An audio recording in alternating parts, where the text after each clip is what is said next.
पढ़ाते हैं धातु और अधातु।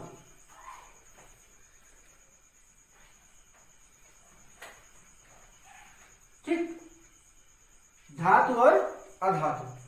जो हमारी पीरियोडिक टेबल है उसमें तत्वों को मुख्यतः दो भागों में बांटा गया है।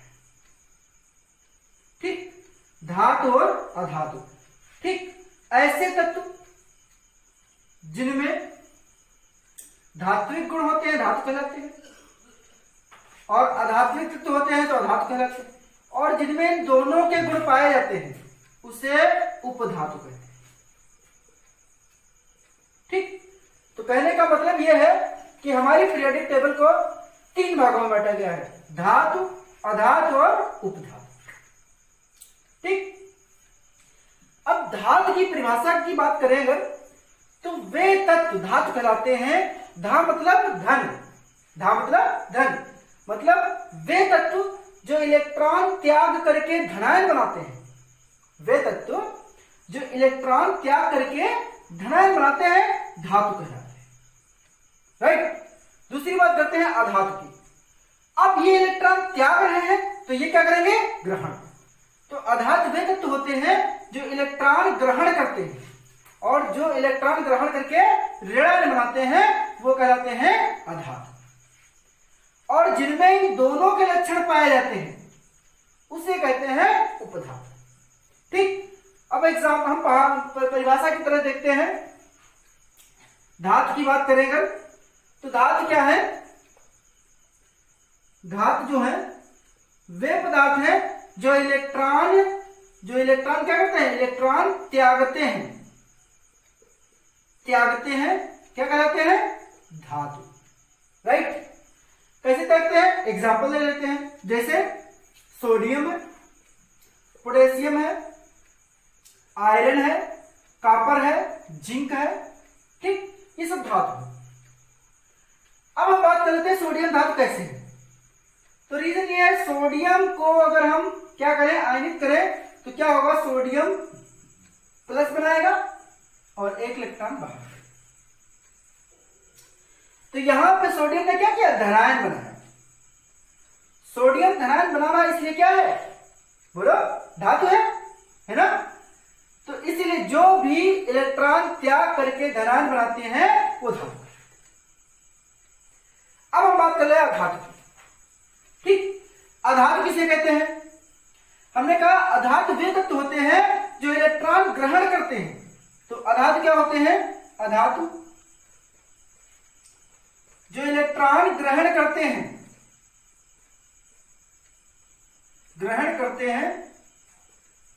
वे क्या कहलाते हैं, अधातु कहलाते हैं। जैसे इसमें एग्जांपल ले लेते हैं, इसका एग्जांपल लेते हैं, तो जैसे क्या है, फ्लोरीन, क्लोरीन है ना, ऑक्सीजन, नाइट्रोजन, तो क्या है, अधातु है। हम देखते हैं क्लोरीन को, तो क्लोरीन क्या करता है, इलेक्ट्रॉन ग्रहण कर लेता है, एक इलेक्ट्रॉन इसको चाहिए और एक इलेक्ट्रॉन ले लेगा, बनाया क्या, क्लोरीन माइनस। तो इसने इलेक्ट्रॉन ग्रहण किया, क्या है, अधातु।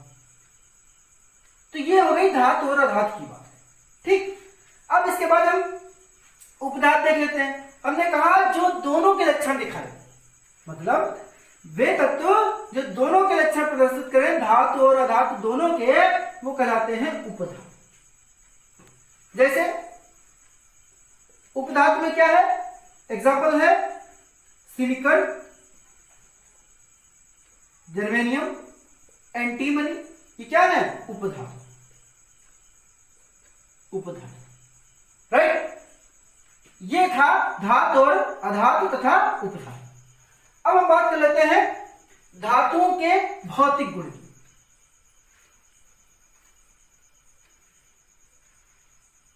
ठीक, धातुओं के भौतिक गुण।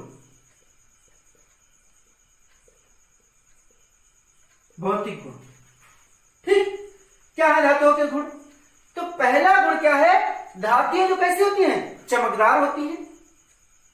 ठीक, जो धातुएं होती हैं चमकदार होती है, ऊष्मा और विद्युत की चालक होती है, इनका गलनांक बहुत अधिक होता है, सिल्वर और कॉपर ऊष्मा के सबसे अच्छे चालक हैं। जो सिल्वर है, चांदी, और कॉपर, ये ऊष्मा के अच्छे चालक हैं, परंतु इनकी तुलना में एक धातु और है जो अच्छी चालक नहीं है। कौन सी धातु है? लेड और मरकरी, ये इनकी तुलना में खराब चालक है। धातुएं हैं, अपवाद। सिल्वर और कॉपर अच्छे चालक हैं, मगर इनकी तुलना में लेड और मरकरी अच्छे चालक नहीं। बात समझ में आई? दूसरा पॉइंट है, ये जो धातुएं होती हैं आघातवर्ध होती है तथा तन्य होती है। अब आघातवर्ध का मतलब है कि किसी को पीटो और पीट के चादर बना दो। पीटने पर अगर धातु को पीटा जाए तो चादर को रूप ग्रहण कर ले तो उसे कहते हैं क्या? आघातवर्ध। इसका एग्जाम्पल है सोना और चांदी। कैसे? सोने की बहुत पतली चादर और चांदी की पतली चादर बनाई जा सकती है। अब बात करते हैं तन्यता। तन्यता का मतलब होता है कि तार बनाना। तन्यता का मतलब होता है तार बनाना। ठीक। अब ये सोना ऐसी धातु है, 1 ग्राम सोने से करीब 2 किलोमीटर लंबा तार बनाया जा सकता है। सोचो, 1 ग्राम सोने से 2 किलोमीटर लंबा तार बनाना, कितना बारीक, मतलब इसमें तन्यता सोने की सबसे अधिक होती है। ठीक। अगली बात करें, धातुएं जो होती है चमकदार और कठोर होती है। कठोर का मतलब ठोस होती है, परंतु मरकरी एक ऐसी धातु है जो कि कमरे के ताप पर द्रव है। कमरे का ताप कितना माना जाता है? 25 डिग्री सेल्सियस। 25 या 30 इन दोनों के बीच में माना जाता है। तो मरकरी जो है कमरे के ताप पर क्या है? द्रव। बाकी धातुएं क्या होती हैं? कठोर और चमकदार। अगला पॉइंट, धातुएं जो होती हैं अगर धातुओं पर आघात किया जाए, मतलब चोट मारी जाए, तो क्या होती हैं? आवाज करती है।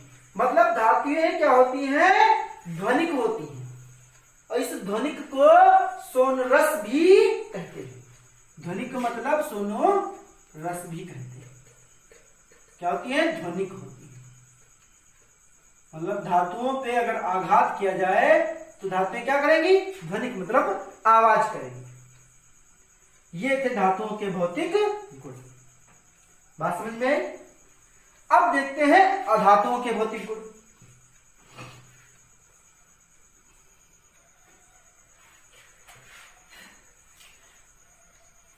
अधातुओं के भौतिक गुण की बात करें अगर, तो अधातुओं का भौतिक गुण क्या होता है? सबसे पहला पॉइंट आता है, जो अधातुएं होती हैं ऊष्मा और विद्युत की कुचालक होती है। ऊष्मा और विद्युत की कुचालक होती है। किसकी? ऊष्मा और विद्युत की। बात समझ में? अगला पॉइंट, अब यहां पे अपवाद, कार्बन क्या है? अधातु, और इसका अपर रूप क्या है? ग्रेफाइट। ठीक। कार्बन का अपर रूप ग्रेफाइट और हीरा। अब यहां पे जो ग्रेफाइट है ये क्या है? ये ऊष्मा विद्युत का क्या है? चालन करता है, और है क्या? अधातु। तो ये इसका क्या है? अपवाद। बस समझ में? इसके बाद दूसरा पॉइंट आता है, अगर हम अधातुओं पे वार करें, मतलब चोट करें, तो अधातुएं क्या हो जाती हैं? भंगुर। भंगुर मतलब बिखर जाती हैं। चोट करेंगे तो नमक के जैसे बिखर जाएंगे। दूसरा, मलिन होती है। मलिन होती है, मलिन का मतलब होता है कि मैली दिखाई देती है। अधातुएं जो होती हैं मलिन होती है। ठीक। मगर अधातुएं जो होती हैं साथ में मृदु भी होती हैं, परंतु मृदु होती है। ठीक, मृदु का मतलब होता है मुलायम, परंतु अधातुओं में हीरा जो है अधातु है, पर प्रकृति का सबसे कठोरतम पदार्थ अधातु, कठोरतम। तो क्या है ये? अपवाद। बात समझ में? दूसरा है जो अधातुएं होती हैं ध्वनिक नहीं होती। ठीक, ये था अधातु में। एक और पॉइंट हमने धातुओं का बताया था कि धातुएं क्या होती हैं? कठोर होती हैं। धातुओं में हमने बताया था धातुएं कठोर होती हैं, मगर सोडियम और पोटेशियम ऐसी धातुएं हैं जिन्हें हम चाकू से काट सकते हैं, चाकू से काट सकते हैं। बात समझ में आई? इसके बाद आता है कि जो हमारी पृथ्वी है वो कैसे मिलकर, तो हमारी जो भूपर्पटी है, जो पृथ्वी हमारी है, उसकी जो ऊपरी परत भूपर्पटी भूमि है, उसमें सर्वाधिक प्रचुरता में मुख्यतः अधातु और धातु दोनों पाए गए। अब कौन कौन से तत्व ऐसे हैं जो पाए गए हैं? तो जो हमारी पृथ्वी है उसमें सबसे ज्यादा मात्रा में ऑक्सीजन और एल्यूमिनियम पाया जाता है। इस भूपर्पटी पे 98% कुछ तत्व पाए जाते हैं, उनके नाम हम बताए दे रहे हैं। जैसे ऑक्सीजन है, सिलिकॉन है, एल्यूमिनियम है, आयरन है,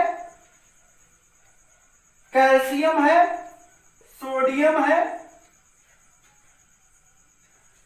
पोटेशियम है, मैग्नीशियम है और हाइड्रोजन। ये कुछ प्रचुर मात्रा में पाई जाती है। शेष 2% मात्रा में अन्य तत्व पाए जाते हैं।